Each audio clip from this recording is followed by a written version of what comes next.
Good afternoon. I'm Larry Ward, the Executive Director for the Michigan Conservative Energy Forum. I'm excited that you could all join us today for our third annual Catalyst Conference. I'm really pleased to see that you all made it through our round of protesters that are outside. Saying on the way in, I guess our organization has become something and made it. We've validated by having our own group of protesters. We have some great panelists and keynote speakers today, and I'd like just to take some time to thank them. These are important individuals, as well as provide some of our context for today's discussion. First, I want to thank the many panelists that have traveled from far and near, and our keynote speaker, House Energy Chairman, Representative Gary Glenn, for taking time out of your busy schedules to be with us today. I really, truly appreciate your support and your participation.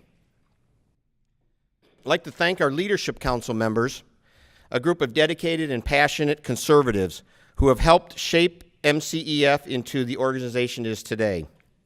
You'll get to hear a lot more about our Leadership Council members from our Board President, Mark Huizenga, shortly. But if I could, for our Leadership Council members that are in the room, if you'd stand up. Let's give a round of applause to these guys.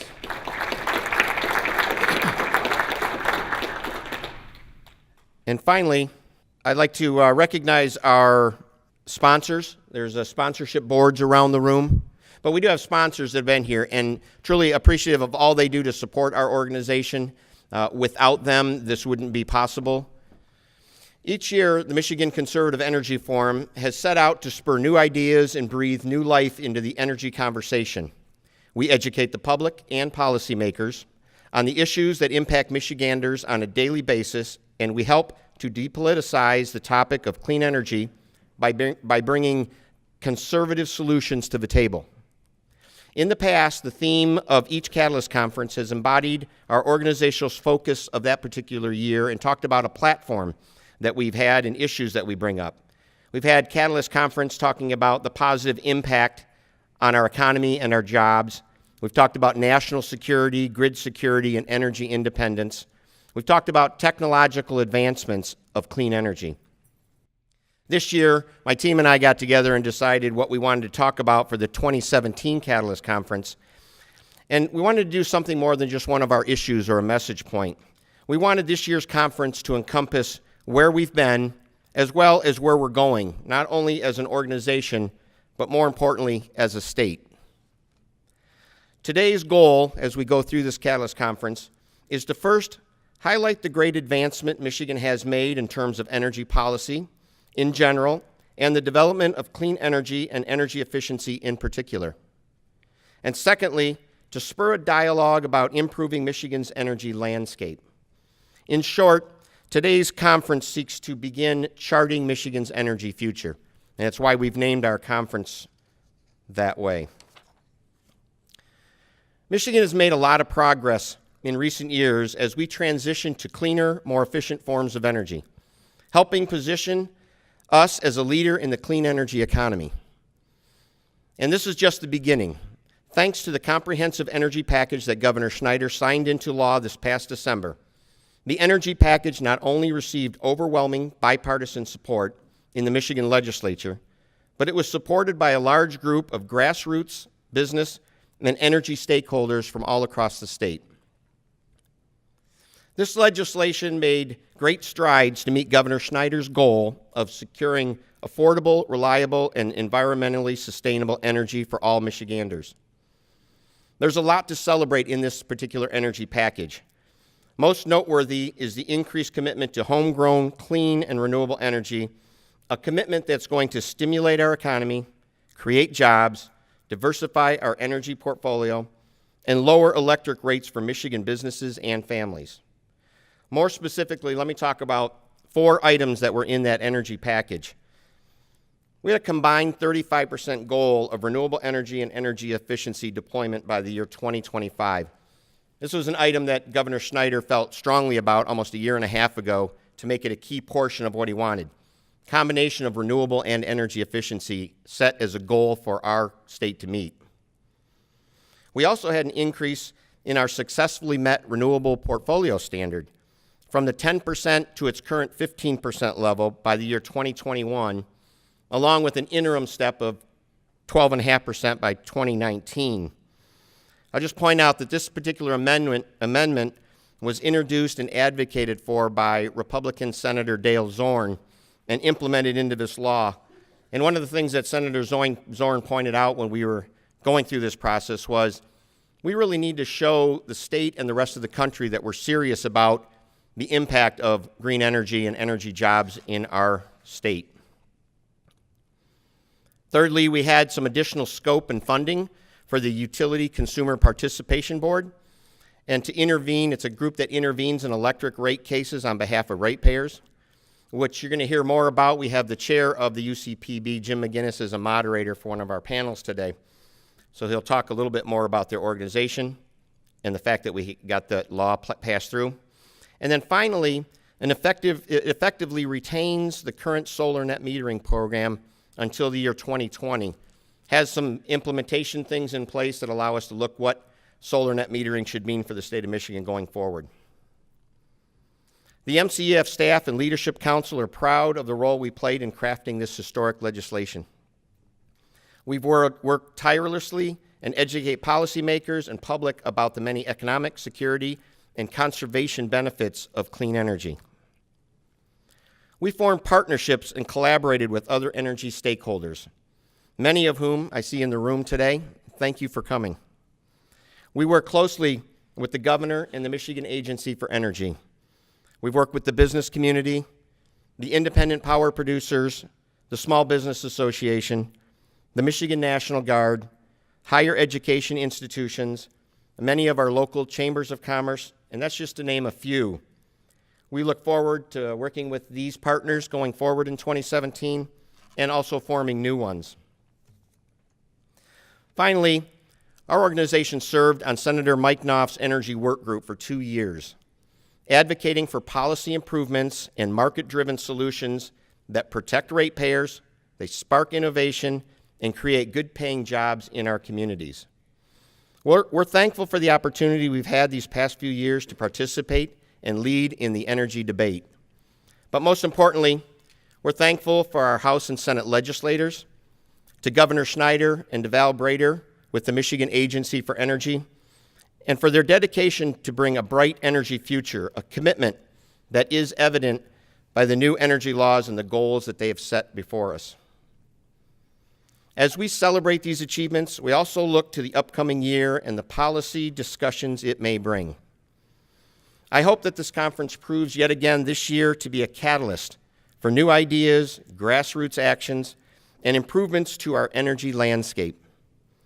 Today's speakers, all of whom have a different perspective, will be covering the future of solar net metering, ratepayer protection, independent power production, and diversifying our energy portfolio. All of this will help us understand the many potential paths forward from here, but it's up to all of us to decide where those paths will lead. MCEF looks forward to working with all of you to build on the past successes and ensure an abundant, clean, and cheap energy for decades to come. So with that, I want to thank you and hope that you all enjoy today's presentation. At this time, I'm going to have Mark Huizinga come up. Mark is the current Michigan Conservative Energy Forum president of our board. He's been a founding member of our leadership council for all 4 years. He's also the mayor of Walker, Michigan, and an owner of a company called Key Green Solutions out of Grand Rapids. Mark?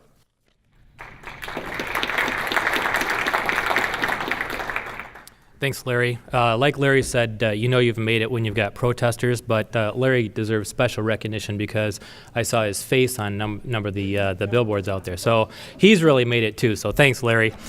Continuing on our theme this year of the conference, I'd like to reflect a little bit on how far we've come as an organization and where I think we're headed next. For too long, conservatives have neglected to engage with the topic of energy. Instead, we've ceded important decisions regarding the production and usage of energy, decisions that affect every Michigander, to the environmental left. Back in 2013, the mission of MCEF was born to counter this trend. We launched in December of 2013 with a goal to depoliticize the energy debate, offer a safe space for conservatives to champion solutions for our state's most pressing energy needs. MCEF has approached energy from an all-of-the-above perspective, meaning we encourage a diversified energy portfolio that includes wind, solar, hydropower, biomass, waste-to-energy, and natural gas. Rather than the environment, we focus on the thousands of jobs created by clean energy and energy efficiency and the billions of dollars saved by ratepayers on their energy bills through energy efficiency. We emphasize a significant investment in our state and the immense innovation taking place in our manufacturing sector. We speak about conservation benefits of clean energy, mainly the ability for Michiganders to enjoy our pristine lakes and beautiful forests. Finally, we emphasize that homegrown renewable energy lessens our dependence on foreign oil, which increases our national security, just as diversifying our portfolio increases our grid security. When we launched, we recruited a group of active conservative leaders throughout the state that were passionate about the MCEF mission to serve on our leadership council. These individuals have helped guide and direct our organization, lending support when needed, advising us on policy goals, and in advocating for energy solutions that will stimulate our economy, create jobs, and transition Michigan to its clean energy future. MCEF owes the success to these hardworking individuals, and I'm honored to be served by them. Their bios are included in your packet, and please take a look and encourage to learn more about them, strike up a conversation if you would, and learn more about their perspectives. I'd also like to take a moment to recognize my fellow members for their support this past year and welcome 2 members that are new this year, and we'll hear from them shortly. We truly appreciate all they've done and for making us a great team. As MCES has grown in the past 3 years, so has Conservative Energy Moment. As one of the first members of the Conservative Energy Network, a national coalition of state-based conservative clean energy and energy efficiency organizations, MCEF has become a national role model in the energy community.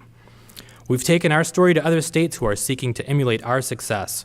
We provided guidance in other states and strategies to launch organizations in Ohio, Minnesota, North Carolina, among others.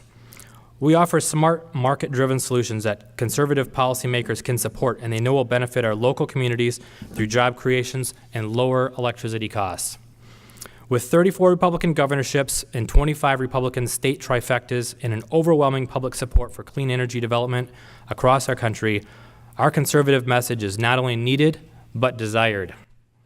For example, take the results of a post-election national clean energy poll conducted by Public Opinion Strategies and commissioned by the Conservative Energy Network.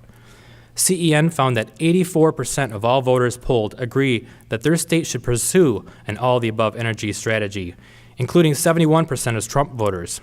Moreover, 86% of voters polled in support taking action to accelerate the development and use of clean energy, including 75% of Trump supporters.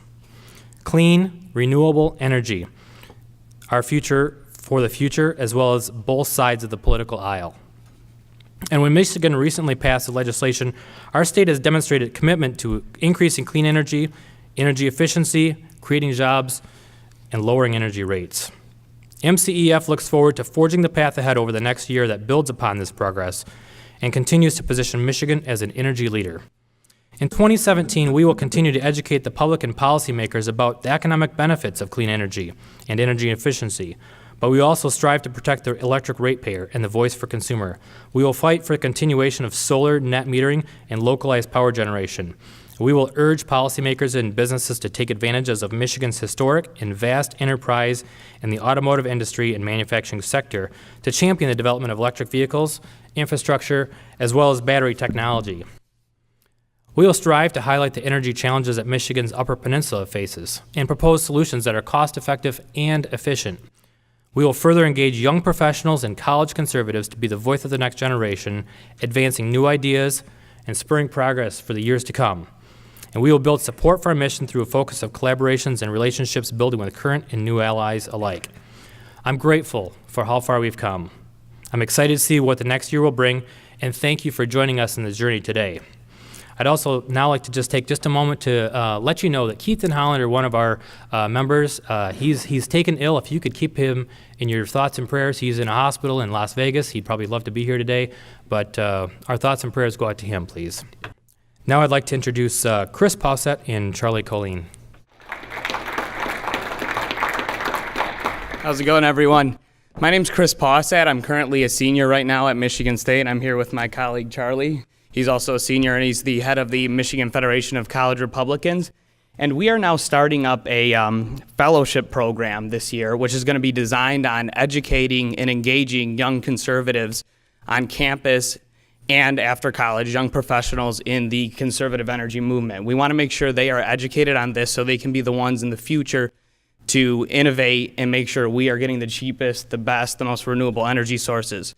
So we're going to be focusing on 2 different groups, and that's going to be campus conservatives and young professionals. And we're going to make sure that they get all the tools and resources they need to achieve this goal and work with us on this and make sure we're moving and progressing in the energy movement. So I'd like to hand it over to Charlie now, and you'll talk about campus conservatives. Excellent. So with our fellowship program, we're going to target 5 up-and-coming conservatives on the campus, on the college Republicans level. And our goal is to really look at them as the futures of the Republican Party and the future of the youth movement.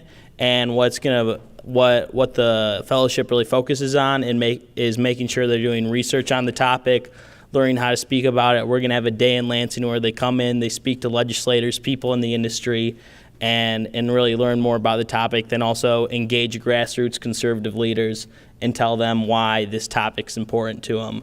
So the fellowship is really aimed to give students a holistic view of what we're trying to do here and what our goals are, and really let them, when they're speaking to professionals, really know about the topic, and hopefully we get some legislation passed because of it, and hopefully they make some good relationships with legislators.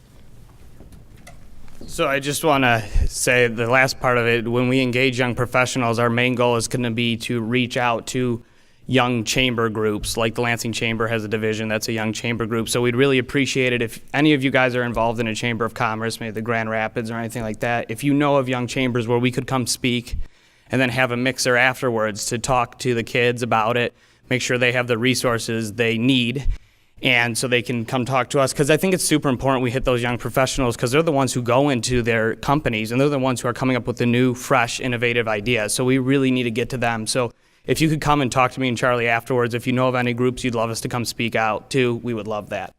And lastly, I'd just love to read our mission statement for this program real quick, and that is to educate and engage young conservatives in promoting an all of the above energy strategy in the conservative movement. I think this is super crucial, and if you guys have any advice or anything you'd like to talk to us about after, we'll be around, and we will take some questions afterwards. So thanks a lot, guys.